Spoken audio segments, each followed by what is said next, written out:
Chapter 3, 5th grade seminar. A new teacher! Miss Gucci's ex-class was buzzing with the news. So soon? Asked Benji in disappointment. He had been hoping to get in some more free work time on KidsView. Now, in addition to the usual preparations, they needed a new strategy to get Winston Churchill to talk. Look at the board, said Ellen Louise, pointing.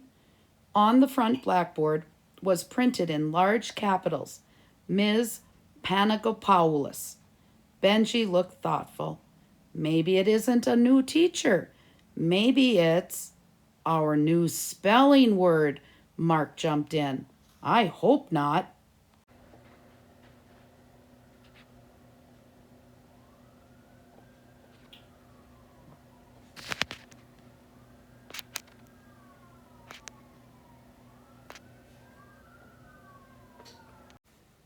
It's impossible, said Benji positively, sitting down at his desk. Teachers just don't get hired that fast. At that moment, a blur of tweed and waving papers shot into the room.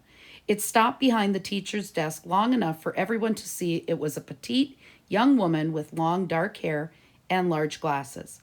I'm sorry for being so disorganized, the blur of apologized, sticking binders and papers and pencils and pens in various desk drawers at breakneck speed. I was hired so fast I've hardly had time to breathe. Ellen Louise and Mark looked at Benji. Finally, the woman seemed satisfied that everything was in its place, even though there was still a pile of paper on the desk, leaning up against her purse and forming a kind of short, fat teepee. Now, she beamed, I'm Ms. Panagopoulos, your new teacher. I'm delighted to be taking over this 5th grade seminar. A confused murmur spread through the room. The pit rumbled. Arthur nudged Mark. Hey, he whispered nervously. I thought this was a class. Mark shrugged and looked over at Ellen Louise, who usually had the best shot at understanding strange words. Seminar? He hissed. There was no reply. She was gazing worshipfully at the new teacher. Ms. P adjusted her huge glasses and smiled brightly at her class. We have to look at this as a completely new school year. I'm new, for instance. I'm your new teacher, and I just got into town last night, and this is my very first teaching assignment. Also, this is a new way of looking at 5th grade. At Bransfield University, where I got my degree, we feel that 5th grade is more than a year of simple reading, writing, and math. It's a year to explore, to search, to seek. Not just to learn, but to learn about learning. We'll learn about the world around us and why it's the way it is. We'll learn about our place in that world, and we'll learn about... Mark made a face that expressed disgust and dismay in equal measure. Hearing about what you're going to learn, he mumbled to Benji, is even worse than learning it. Benji was staring up at Ms. P in steadily deepening horror. Yes, the teacher was waving her arms now, like a symphony conductor. The class just stared at her in bewilderment. Learning isn't something that can begin at 9 o'clock and suddenly end at 3:30. That's why we're going to have a lot of homework to make learning a 24-hour experience. In the groundswell of uneasy muttering, Benji's hand shot into the air. Ms. P, he said, red-faced, we're all really happy that we're going to have such a great seminar, but some of us work on KidsView, the school radio show, and we really need our spare time. He fell silent, withering under the new teacher's glare. That outburst was extremely rude, said Miss P sternly. She consulted Miss Gucci's old seating chart. Benji, what you do with your own time is your own business and has nothing to do with this seminar.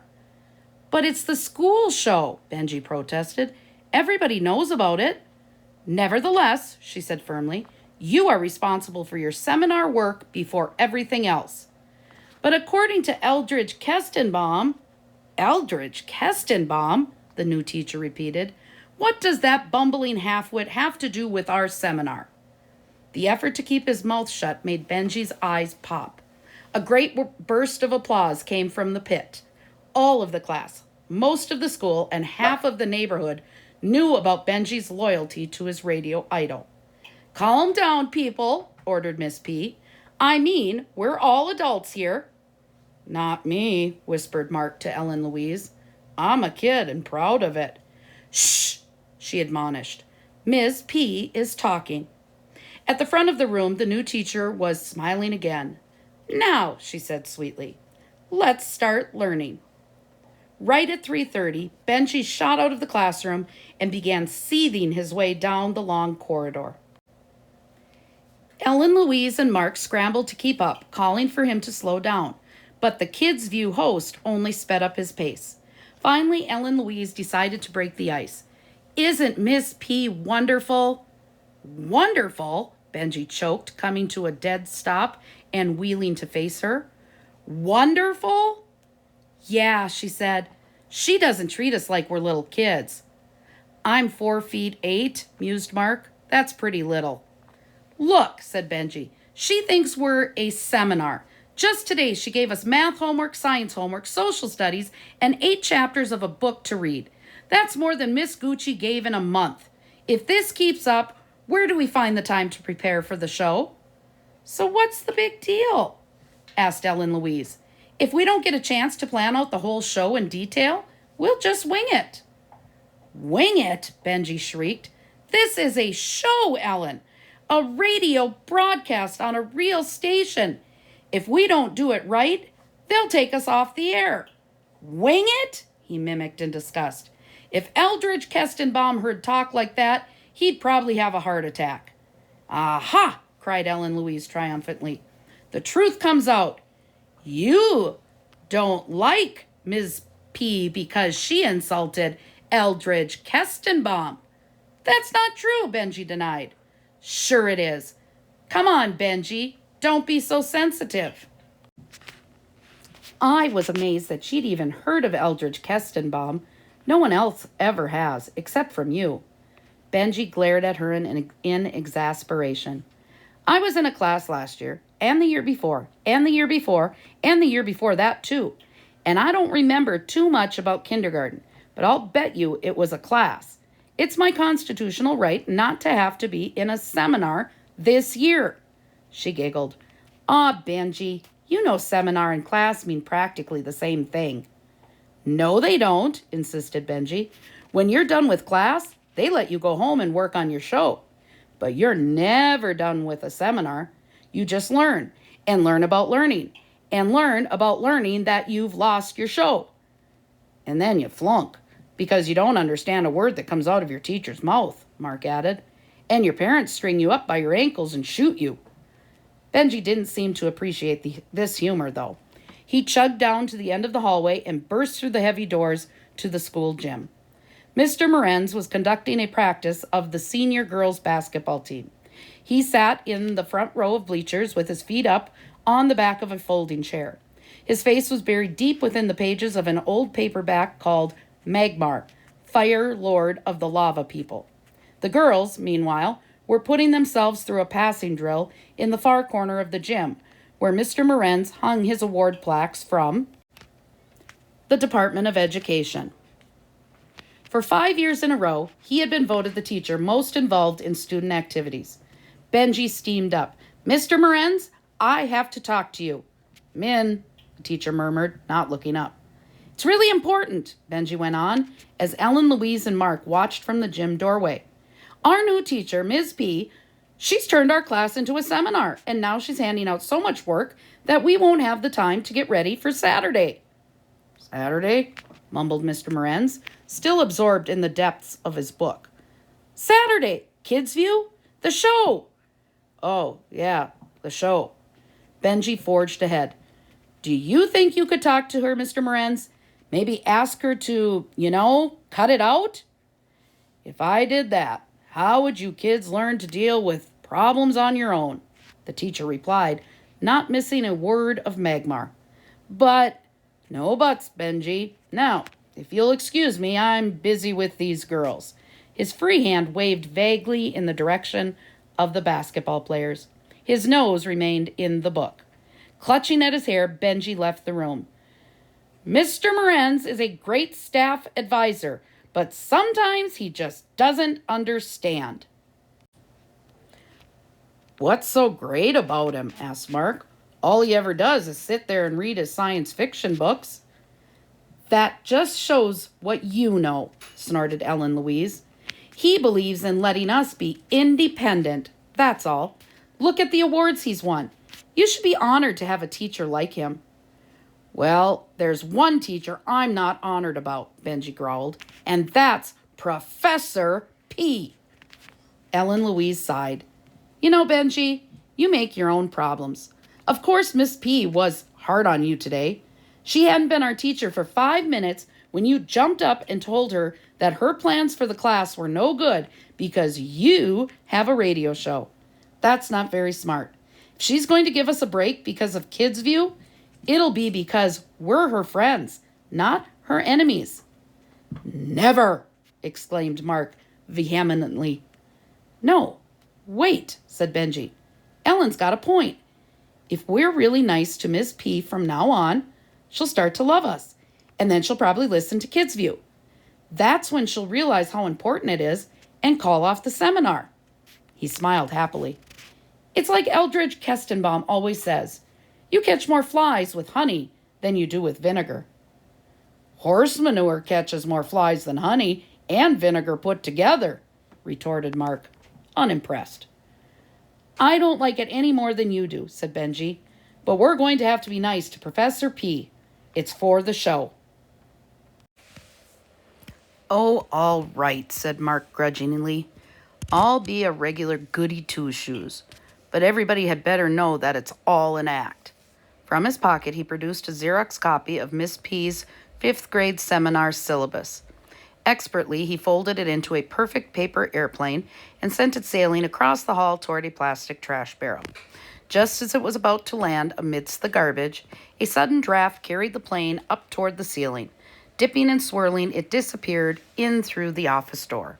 A split second later, Ms. P emerged in a red raincoat and matching hat. Stuck nose first in her hat band was Mark's paper airplane. Benji snickered. Way to go, Mark. Bullseye. High heels clicking smartly, the teacher headed cheerfully out the front door. Her long brown hair bounced on her shoulders, and, directly above it, the paper airplane bounced too. We've got to stop her, whispered Mark in a strangled voice. Benji shrugged. Why? It was an accident anyway. And besides, she'll never know who did it. He stopped short. Will she? You didn't put your name on that sheet, did you? Mark hung his head. Not exactly. But you know that face I draw? The one of the guy sticking his tongue out and crying? Well, I put him on it. And underneath I wrote, Mark Havermeyer, seal of disapproval. You idiot, roared Benji. We're supposed to be nice to her. When she takes that thing out of her hat and sees it, she's going to think we did it on purpose, and she'll hold it against us and the show. We've got to get it back. Ellen Louise looked shocked.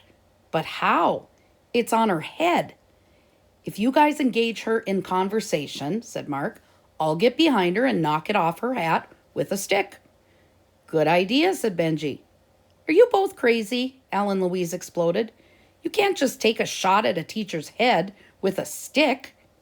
He's not taking a shot at her head, Benji explained patiently. He'll be going for the airplane in her hat band. And anyway, have you got a better idea? Yes, I'm going home. And when you two get thrown in jail, don't expect me to come and visit you. She wheeled and headed for the coat rack. Mark darted into the nearest classroom and emerged brandishing a yardstick. Hurry up. If she makes it to her car, we're dead. It was still drizzling after a heavy rain when Benji caught up with his teacher in the parking lot. Ms. P? Wait.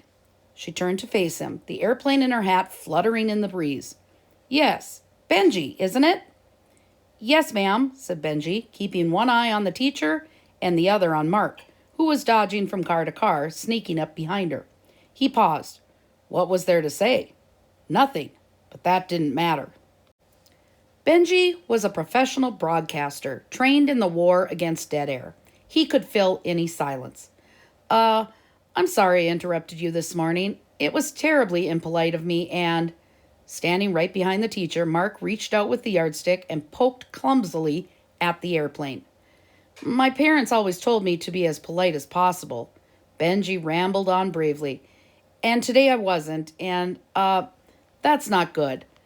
Unable to dislodge the paper from the hat band with a small nudge, Mark took a two-handed swipe at the hat.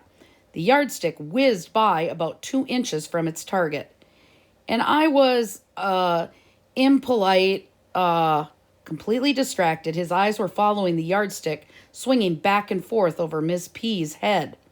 Gritting his teeth with determination, Mark aimed carefully and took a home run swing at the paper airplane. The yardstick whistled through the air and made contact, lifting the hat cleanly off the teacher's head. Ms. P yelped in shock and watched her hat sail clear across the parking lot, paper airplane and all. It landed in a deep mud puddle and sat there, sinking. The teacher wheeled, but there was no one in sight. Mark had discarded his yardstick and hidden behind a pickup truck. I'll get it, cried Benji, and headed across the lot. On a dead run. His outstretched hand was 3 inches from the bedraggled hat when a large foot came out of nowhere, stomped the hat right into the mud, and kept on walking. Benji gaped in horror at Mr. Morenz's back. The gym teacher, his face still buried in Magmar, Fire Lord of the Lava People, marched on, completely unaware of the hat, or the fact that his leg was covered in mud halfway to the knee. Benji looked up at Ms. P to find her face the color of a ripe tomato. What's going on here? Her voice echoed all around the school. And then that idiot, my partner, my friend, took a swing at her. I swear, if he'd connected, it would have been her head in the middle, in the puddle along with the hat. Who does he think he is? Babe Ruth? This is step 1 in our plan to be nice to Ms. P. I wonder how she likes it so far. 1.5-year-old Aaron Driver sat leaning up against the giant 7-foot-high poster of Eldridge Kestenbaum's face, which scowled down from the wall. She looked at her brother questioningly. Benji sighed. You don't know it, kid, but you've got it made. You've got everything you need. Food, clothing, someone to wash the Gerber oatmeal out of your hair, and you don't even have to go to school for it. Live it up, kid, while you can, because pretty soon the party's over. Aaron clucked sympathetically. Sure, kindergarten, first grade, even second and third are a breeze. The warning signs start in 4th grade. Mom and Dad start asking questions like, what grade did you get on your history test? And how's that report card going to look? And are you sure you've finished all your homework for tonight? And then the next year, bingo, you get slapped in a seminar with a teacher who hates you, and you're up to your nostrils in work. Bracing herself on Eldridge Kestenbaum's chin, Erin climbed awkwardly to her feet. She teetered across the room, took Benji's hand, and smiled up at him. Her brother's face was careworn. It gets tougher every day. I'll never convince her that what happened to her hat wasn't somehow my fault. Like I stepped on it myself.